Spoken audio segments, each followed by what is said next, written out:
Well, this is kind of the changeover in the sports world. Joining me today, sports medicine manager at Mercy Health St. Rita's, Eric Ondrus, to tell us more about how to get that transition going and keeping fit. So thanks for joining us today, Eric.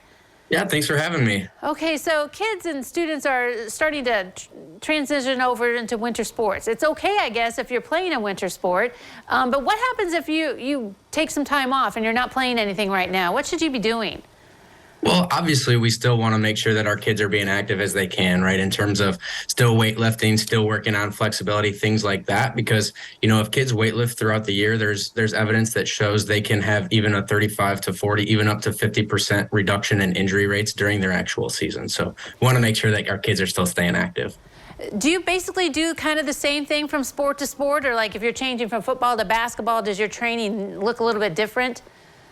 Well, it depends. I think the injury rates that we see in each sport are much different, right? We can, depending on the playing surface and depending on the time of year, and sometimes early in the fall, we'll have kids that in the summer haven't done a lot versus we transition into winter or spring sports where we'll have kids that have actually moved from actually being in a fall season. So they're already in shape, just maybe in a different way for a different sport, depending on what they play in the winter. So kind of what I'm hearing from you is that you need to stay shaped the whole time, whether you're playing a sport or not. It's that in shape part that keeps you really going and less injuries? Yeah, absolutely. What's the kind of stuff that you see? What's the most, I don't want to say most popular, but I guess the injury that you see the most with students in our area? That's a hard question. There's a lot of them. I think it depends on the sport, really. When we look at basketball, there typically traditionally are a lot of ankle sprains with basketball, right? So there are a lot of ankle and foot injuries in basketball.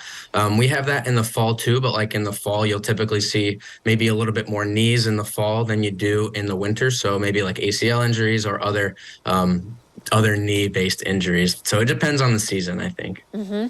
And do you see both male and female injuries, or is it, different with the different sexes?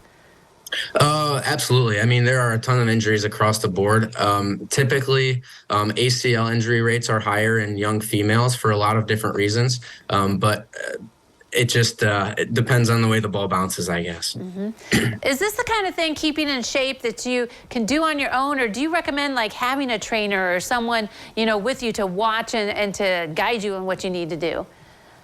So I guess that's a loaded question. I think it depends on specifically what we're talking about, right? If we're talking about the high school kids, they should be, working with their strength and conditioning coaches or their people at their school. Now, our athletic trainers at the school are there as medical professionals, right? So they're there for when injuries happen to be able to evaluate, diagnose, and then get them the proper care, as well as rehab those injuries back to playing sports. So it just depends on what specifically we're talking about or what age range. But yeah, even I think in the older population, if you don't know specifically what you're doing, make sure you have, doctor's clearance on a program, and then you can find a personal trainer at a gym or something to be able to help you through at least initial growing pains of exercise. So definitely.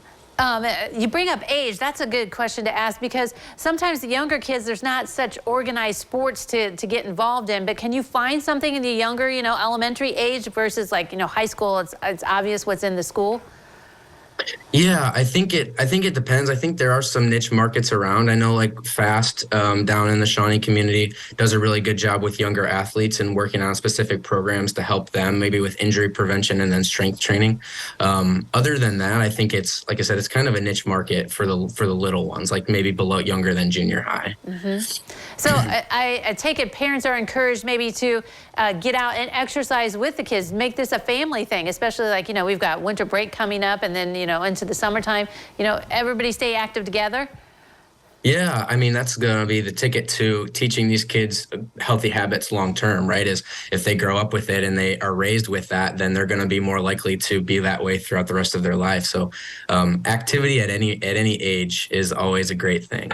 Wow, fascinating stuff. Eric, thank you very much for joining us today on Noon Edition. Thank you very much.